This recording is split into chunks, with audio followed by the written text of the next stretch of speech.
Hey people, just Siobhan here, quickly jumping in at the start of the show to remind you that we have a new sponsor, and that is the Animal Publics book series, which is part of the University of Sydney Press. So the wise people at the University of Sydney have decided to have an animal studies focused series. It's called Animal Publics. It has fantastic series editors in Fiona Probyn-Rapsey and Melissa Boyd. It is the hot place to publish your animal studies work, and also a good place to go and look if you want to stock up on animal studies publications for your institution. So check out Animal Publics, part of the University of Sydney Press. This is another iRaw podcast. We podcast to make the world a better place for animals. Dr. Siobhan O'Sullivan does like knowing animals.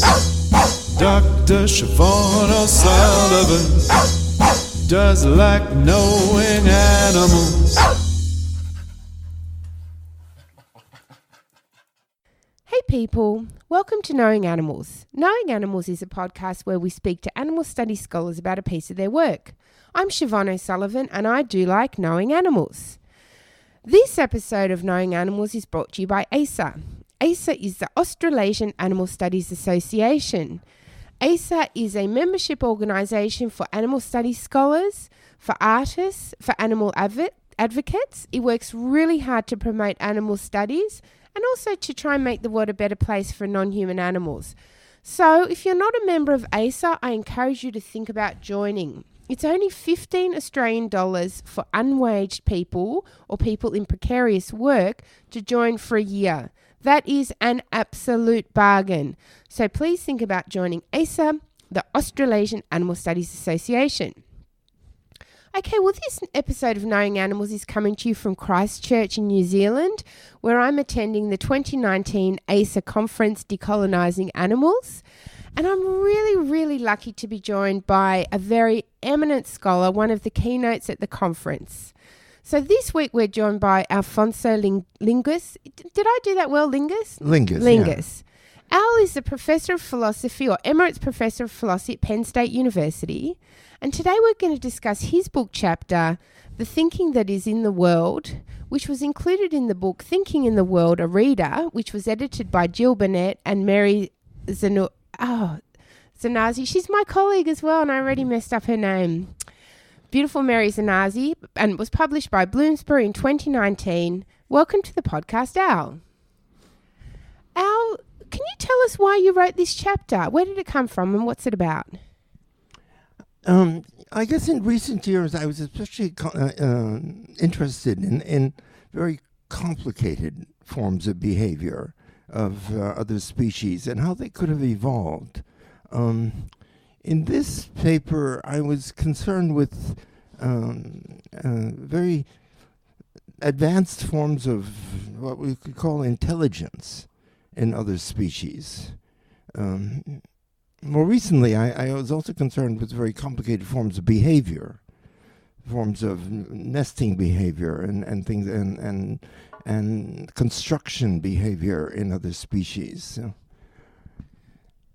Wonderful. So obviously there's a great deal about intelligence and behavior in non-human animals in your chapter. Can you give us some examples of this complex behavior?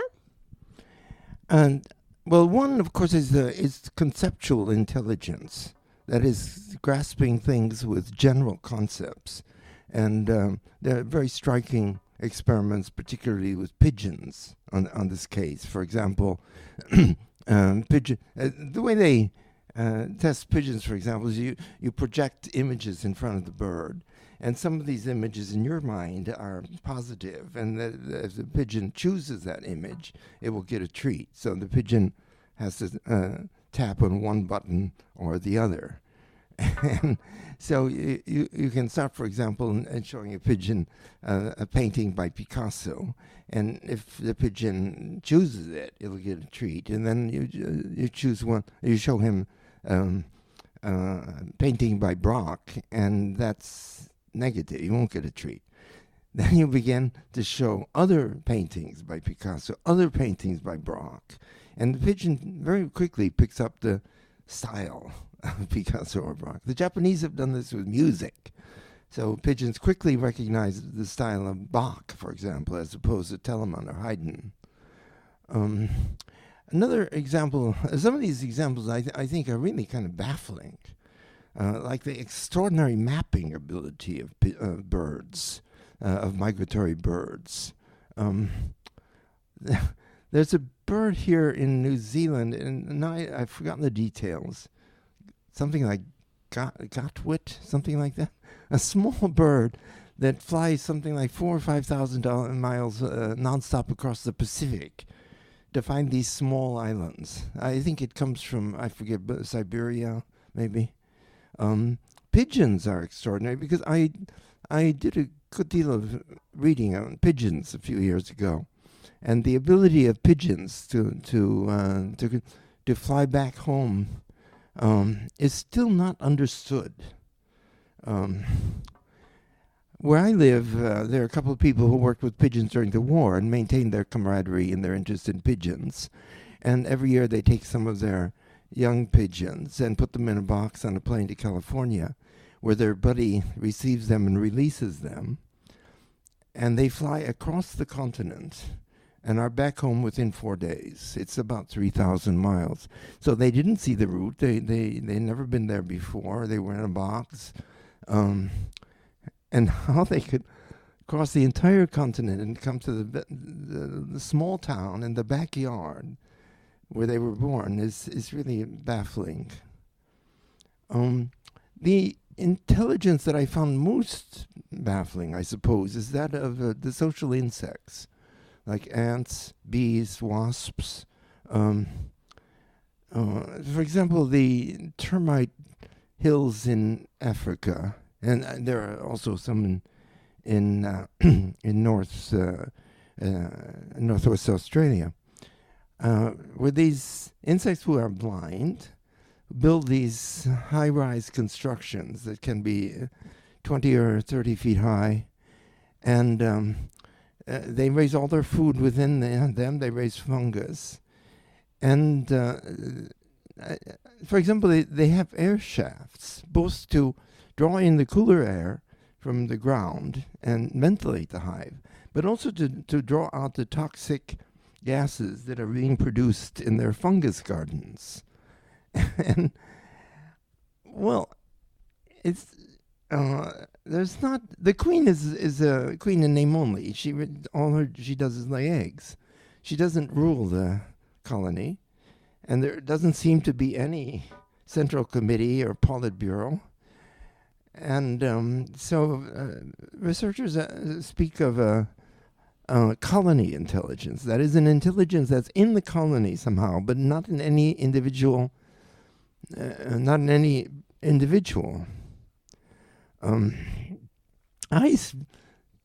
spent a couple of months reading all the literature relative to this phenomenon.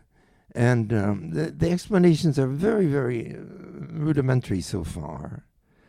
They've tried to explain when bees leave the colony in a swarm, how they decide for a new location. They send out scouts, and then there has to be some sort of process by which a decision is made. But these explanations are really just beginning to work. The thought I had is that it's similar to our own bodies. Philosophers, especially since Descartes, associate thinking with a central agency called the ego, or I. I think, as though there's an agent called I who does the thinking as its particular activity. But in fact, in our bodies, there are so many operations going on that are in no way observed or planned or directed by the eye. I mean, for example, I just put my hand on the table, and all the muscles that had to be activated and to do that completely escaped the agency of the eye. But there was somehow at the beginning a decision to put my hand on the table. But the way all this started in my mind is once in Patagonia, out in the country, a big black dog came out of nowhere and bit my leg and kept running on, and had bitten out a piece of my leg, not a particularly big piece, but in the weeks that followed, I was watching the cells on both sides of this hole grow as though they were trying to reach one another across the hole.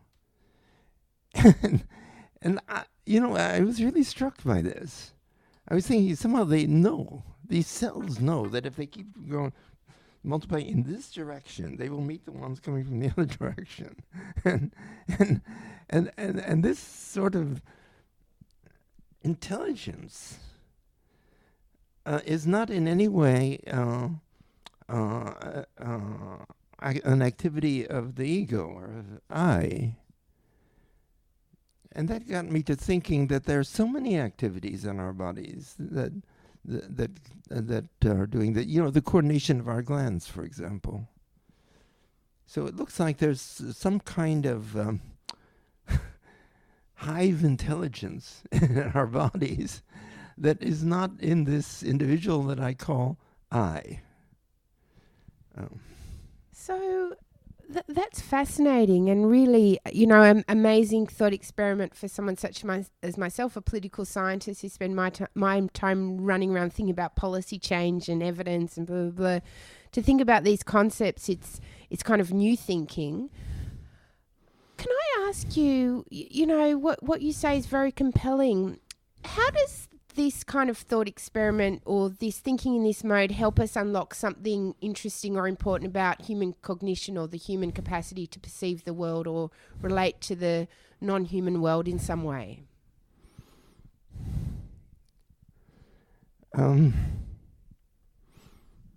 Or does it? Does it relate back in that way? Does it enrich our understanding to think of ourselves, to take the ego out? Does that enrich our understanding of the non-human world in some way, do you think? Yeah. It seems to me that, we could say, if we could take the example just of people that we have something like a body sensitivity for certain people that seems to go on without conscious action or deliberation. I think of this little example. It seems to me that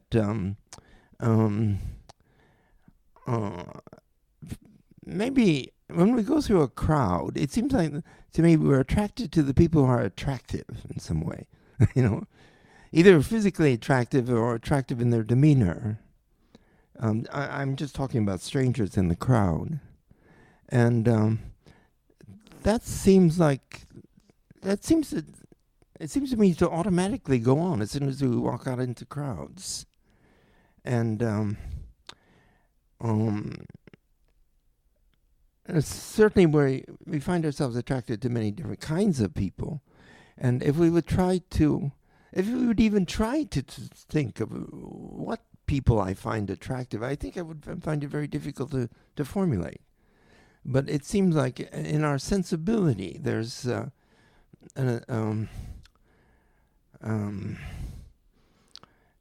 some sort of movement or ray that goes out to people and connects with them. Views them as a whole. I think, for example, gestures. I'm thinking, for example, walking across campus at a university where there are a lot of young people on a warm spring day. And there are people who are really literally dancing or walking with such buoyancy and grace that it amounts to a kind of spontaneous dance that attracts our attention, whereas people who are just sluggishly traipsing across the sidewalk don't. So in that way, I mean, I think in our psychology we do have words for that sort of. We think about it, sort of subliminal perception and so on. But when I'm trying to think of a kind of what I called a moment ago a hive intelligence in our bodies, an intelligence that's somehow in all our bodies, but it is not really centered in any one part. I think it's rather this kind of hive intelligence that's connecting with that's perceiving general properties like grace and harmony and buoyancy in other people. And that seems to me the same thing is true with other species. One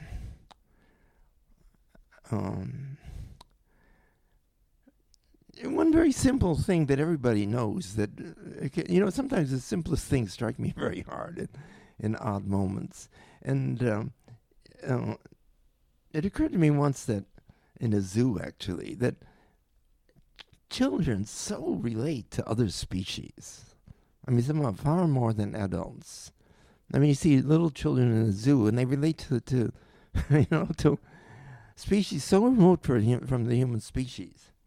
To lizards and fish and as well as birds and mammals. And that's a kind of awareness, a kind of what you call understanding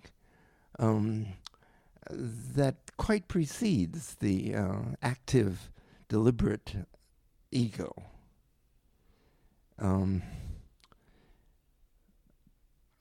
And I think it continues with adults.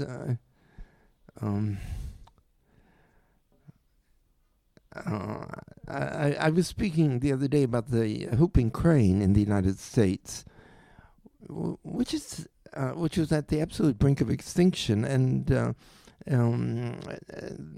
we had a 50-year effort to try to save this species. But it's a grand bird. It's a spectacular bird that has also spectacular behavior. I think there. I'm trying to remember. Are there 12 or 20 species of cranes? There are not many, and they're all endangered. But they all have very spectacular mating rituals, crane dances.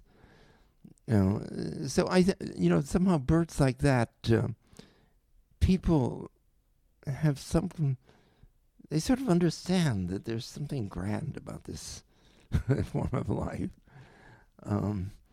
and it's. I don't think it has to do with culture, or language, or ideals of beauty. I think it's much more a matter of the many forms of sensibility in our bodies, in our movements.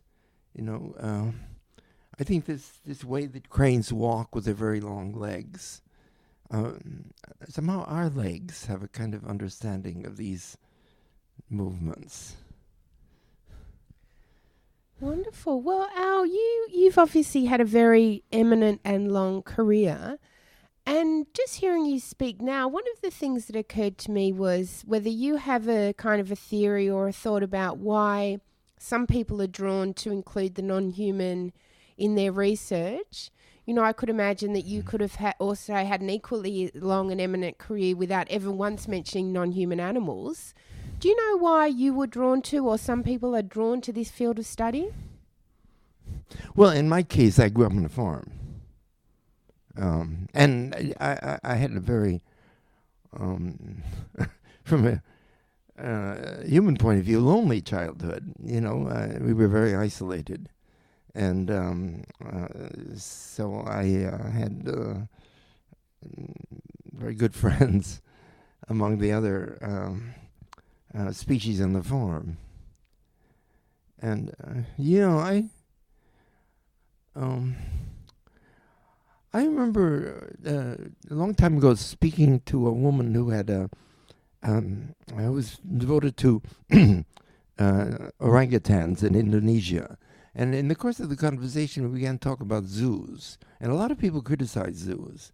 But she said that if you don't have contact, if you don't see these animals, you just won't have a sensibility for them. And that made a very strong impression on me. You know, I live near, not too far from Washington, D.C., and the National Zoo is there. It's open 24 hours, but they close the buildings at, like 6 o'clock. And I remember one day, I was sort of leaving. The buildings were closed, and heading toward the entrance, there were a lot of people, and they were just like lingering, like they were reluctant to leave. And of course, there are people who are, especially young couples with small children who go to zoos, and retired people. But there were also like people, illegal immigrants, men who are alone without families and working with very small incomes, and they go to the zoo because it's free. And I was looking around at all these people sort of reluctant to leave. And it occurred to me that if I went up to this pen, for example, of otters, and I said, these animals are critically endangered. Should we do something to save them? I suppose everyone would enthusiastically respond, yes. But of course, it's because people feel they have no influence. The decisions are all made by corporations and politicians who are paid by corporations. So, I guess the difference is whether you've grown up. And so I kind of worry about people who grow up in high-rise buildings watching video games without ever having real contact with the other species. It's interesting, Alvo. So I'm not a big zoo person. I personally don't go to the zoo. And my sense is that things are getting worse for animals with more people able to visit the zoo. Like, it doesn't seem to be having the desired impact. So I wonder if one of the messages of the zoo is animals that are ours to contain and control, and, they exist to entertain us. Do you worry about that? Well, I think that now it seems to me the most contemporary zoos are most of them have a breeding program for endangered species. So the DC Zoo, for example, the golden lion tamarin, it's a small monkey from Brazil, very beautiful with a big mane of yellow hair. They were critically endangered in Brazil. I forget how many. They were down, I'm sure they were down to no more than 1,000. And so the DC Zoo has a project of raising them. And the DC Zoo has a very large terrain, and it's very varied with enormous tall trees. So these little monkeys are, when they're able to move around, are actually released on the grounds of the zoo. And people are looking at them with binoculars on top of trees, so that they learn how to live in forests. And the zoo has returned several thousand of them to Brazil. So I think on the one hand, many zoos are. The San Diego Zoo is one of the very best in the U.S. and has been a leader in these kinds of projects. I personally am very interested in pheasants, and for example, pheasants are the most endangered family of birds. There are 50 species. Fully half of them are endangered. And in Vietnam, for example, there was a species endemic only to Vietnam that was totally exterminated by Agent Orange. But there were about 250 of them in zoos and in private collections. So recently, the Pheasant Association was able to reintroduce them to Vietnam. Secondly, it seems to me more and more zoos are very educational. That's the case of the institution. In the U.S., Washington, D.C. has the National Zoo. We in Baltimore have the National Aquarium. and in both places, there's so much emphasis on education. So on all the exhibits, there are great explanations of, the role of these animals in the environment, and perhaps the dangers that they are not suffering from human beings, and what is being proposed to do about it. So it seems to me these three things that if people never see these animals, they won't take an interest in them. They won't feel affection for them. And secondly, there is a program trying to save endangered species. And thirdly, the educational function of zoos. I'm sure, when I first moved to Baltimore, the first thing I went to the local zoo, and it was a horrible place. I didn't stay there more than 20 minutes. It was an old-fashioned zoo where the animals were in cages. And recently I went, it's the third oldest zoo in the country. And they were losing their accreditation, so they fired the whole administration. And I went there recently, and they have completely rebuilt it, and it's magnificent, with huge areas where creatures are kept not individually, but several species, many species in the same kind of environment that get along. And it's extremely beautiful, beautiful grounds, and I have no reason to think that animals are unhappy. Well, I think that's probably the bottom line, isn't it? There are zoos and there are zoos, and there's also species that perhaps can thrive in zoos or at least be somewhat content in zoos. And so in Australia, we have this very sad situation where our big zoos, which are Melbourne and Taronga's in Sydney, they want to be contemporary zoos in many ways, and they are interested in conservation and education, but they will not give up their elephants, and they cannot provide the elephants with even almost an adequate life. The elephants live in tiny little barren spaces, but they bring in the tourists. And that's where I get so frustrated, and I think, right, you're either in the conservation game or you're in the showing people large animal game. You can't be in both. But anyway, one day I think they will get their acts together and phase out the elephants. But for the moment, they're very belligerently being Victorian era zoos. Anyway, I do get upset about elephants in urban zoos, I have to say, Al. Everyone who comes on the podcast answers 5 quick questions. Are you ready for your 5 quick questions? Okay. Can you recall the first piece of pro-animal scholarship you ever read? Oh, not really. No. You don't want to hazard a guess? No, I mean, I began reading about species in grade school. Okay, yeah. First farm animals and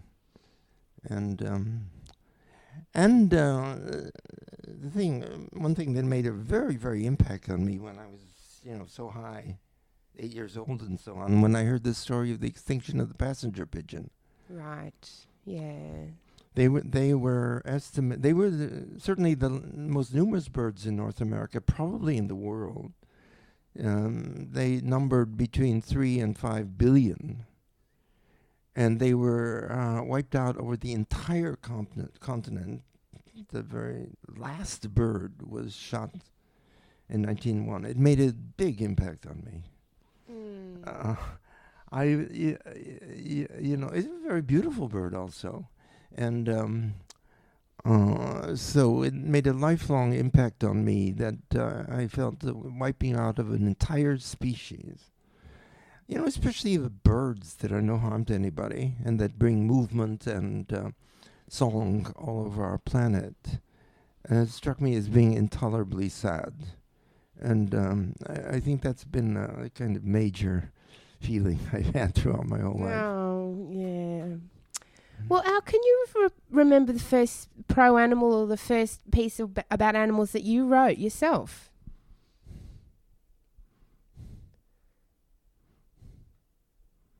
I'm not sure.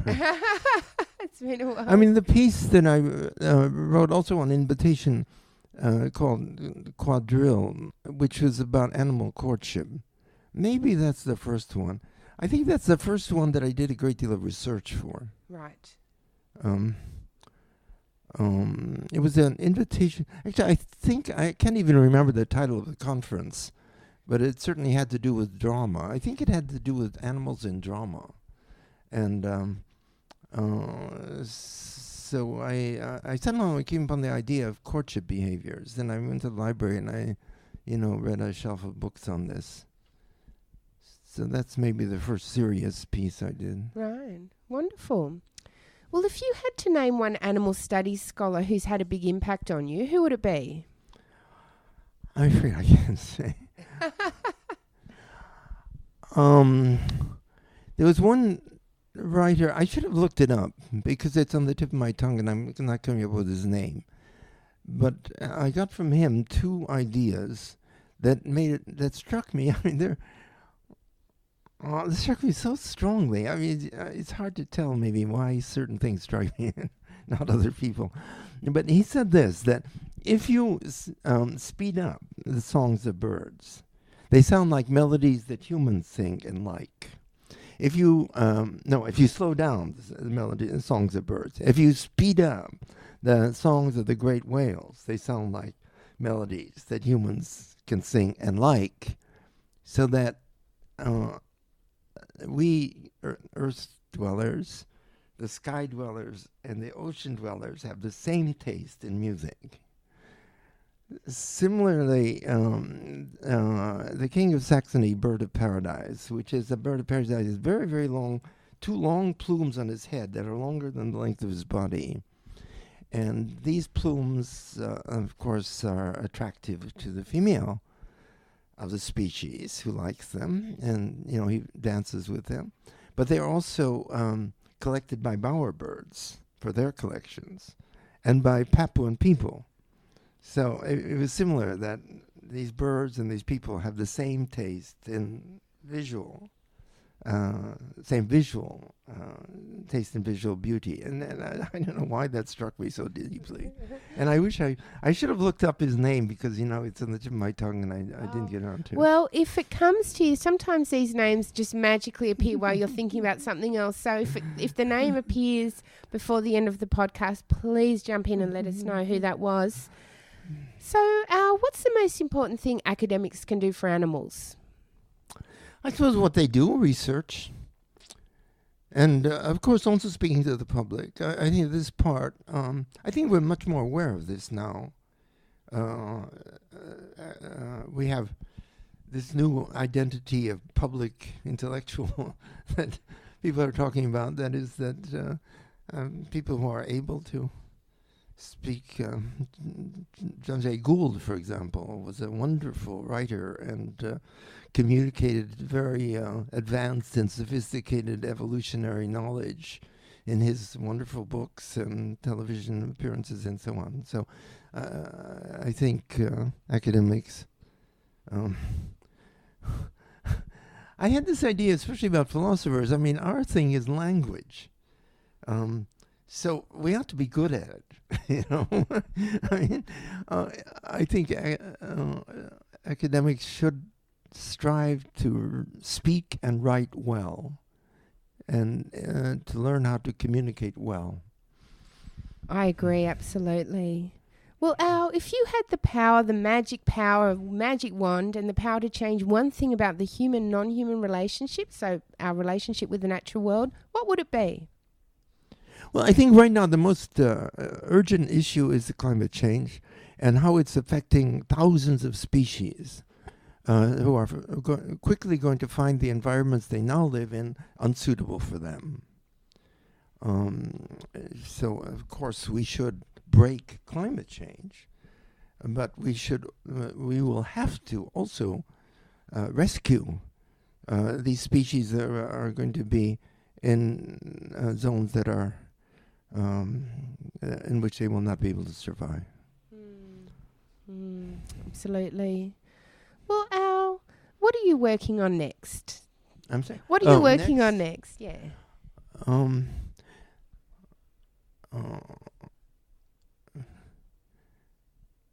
Well, right now I'm working.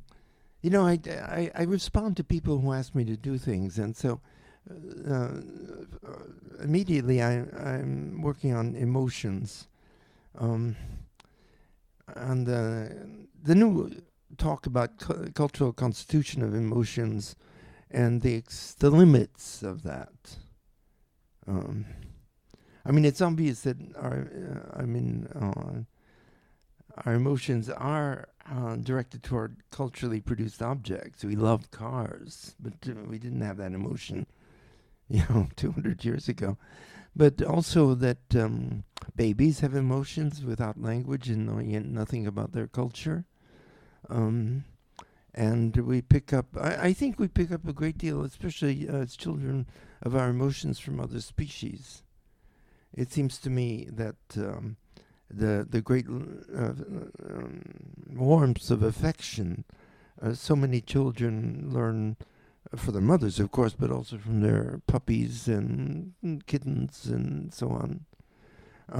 They learn wariness and fear and so on from other species. So I'm trying to look in some of the boundaries of thinking about emotions right now. Wow. What will come after that, I don't know. So where can people find out more about your work? Oh, the internet is now where everybody finds out about everything these days. Yeah. So do you have a website still with your institution, Penn State, or is it more through like booksellers like Amazon and that kind of thing?